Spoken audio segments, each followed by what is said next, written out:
নমস্কার বন্ধুরা, আজকে তোমাদের সঙ্গে শেয়ার করার জন্য হাজির হয়েছি লাল শাকের এক দারুণ নিরামিষ রেসিপি। লাল শাক তো অনেক রকম বানিয়ে খেয়েছেন, তবে আমার মতো এইভাবে নিরামিষ রেসিপি বানালে খেতে কিন্তু দুর্দান্ত টেস্ট হয় বন্ধুরা, আর খুবই অল্প সময়ে এবং অল্প তেল মশলায় বানানো যায়। তো নমস্কার, আমি রমা। আজকে তোমাদের সঙ্গে শেয়ার করছি লাল শাকের চচ্চড়ি। তো বন্ধুরা, লাল শাকের রেসিপিটি শেষ পর্যন্ত দেখবেন, আর রেসিপি আশা করছি তোমাদের খুবই ভালো লাগবে। আর রেসিপি যদি ভালো লাগে তাহলে বন্ধুদের মধ্যে শেয়ার করে দেওয়ার অনুরোধ রইল। তাহলে চলুন বন্ধুরা, রেসিপিটি শুরু করা যাক। প্রথমে এক আঁটি লাল শাক নিয়েছি। শাকগুলোকে কেটে বেছে ধুয়ে নিতে হবে। তো শাকগুলোর গোড়ার দিকে চেরটা কেটে ফেলে দিতে হবে, তার সঙ্গে আরও একটুখানি দাঁড়ি কেটে ফেলে দিতে হবে। তারপরে পাতাগুলো ভালোভাবে পোকা আছে কি না বেছে পরিষ্কার করে কেটে ধুয়ে নিতে হবে। আমি কিন্তু এখানটায় সব কয়টা শাক পোকা পাতা বেছে ফেলে ভালোভাবে ধুয়ে পরিষ্কার করে নিয়েছি। আর এই লাল শাক রেসিপির জন্য নিয়েছি একটা মিডিয়াম সাইজের আলু আর একটা বেগুন আর আলুগুলো সরু সরু করে কেটে নিয়েছি। ফোড়নের জন্য নিয়ে নিচ্ছি 1 চামচ গোটা জিরে আর 1 চামচ 5 ফোড়ন আর 4 থেকে 5টা কাঁচা লঙ্কা কোঁচানো।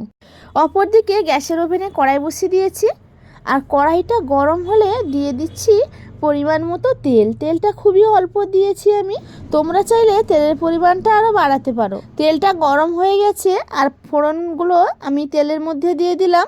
আর ফোড়নগুলো একটু ফুটে উঠলে আমি দিয়ে দিচ্ছি সবজিগুলো। আমি যে আলু বেগুনটা কেটে রেখেছিলাম ওটা আমি দিয়ে দিলাম, আর আলু বেগুনগুলো 2 থেকে 3 মিনিট ভেজে নিতে হবে।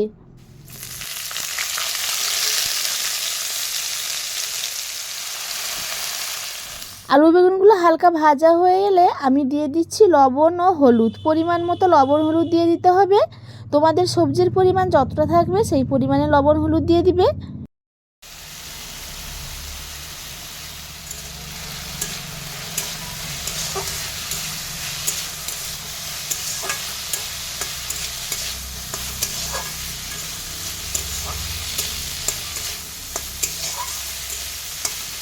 খানিকক্ষণ ভাজার পরে দিয়ে দিচ্ছি শাকগুলো। এরপরে শাকগুলো দিয়ে আবারও 2 মিনিট মতো হালকা নাড়াচাড়া করে কষিয়ে নিতে হবে।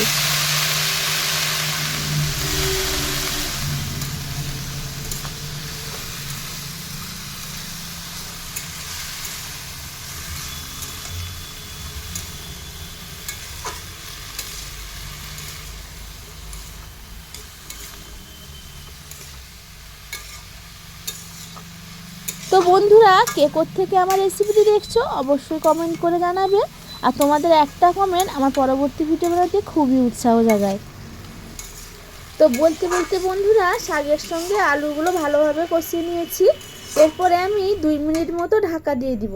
আমি কিন্তু এখানটায় জল ব্যবহার করিনি। শাকের থেকে যতটুকুন জল বেরোবে সেই জলেই কিন্তু শাকটা তৈরি হয়ে যাবে। তো বন্ধুরা, ঢাকা দেওয়ার পরে কিন্তু গ্যাসের তাপটা খুবই লো করে দিতে হবে। আগের থেকে যে জলটা বেরোবে তারই মধ্যে আলু ও বেগুনগুলো সেদ্ধ হয়ে যাবে।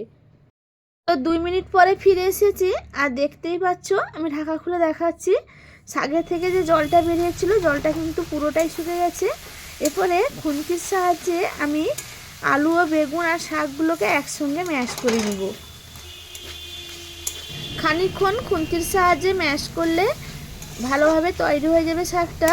আর এইভাবে খুন্তির সাহায্যে চেপে চেপে একটু মাখো মাখো করে নিব শাকটা।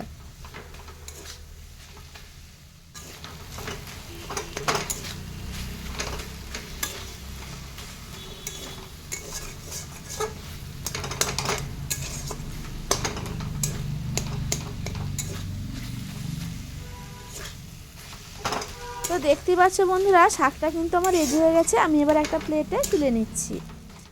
আর দেখতে কতটা সুন্দর হয়েছে, পুরো কালার লাল হয়ে গেছে। আর যারা শাক খেতে ভালোবাসো তারা যদি এইভাবে শাকটা রান্না করো নিরামিষের দিনে, খেতে কিন্তু দুর্দান্ত হয়। তো আশা করছি আজকের রেসিপি তোমাদের খুবই ভালো লেগেছে।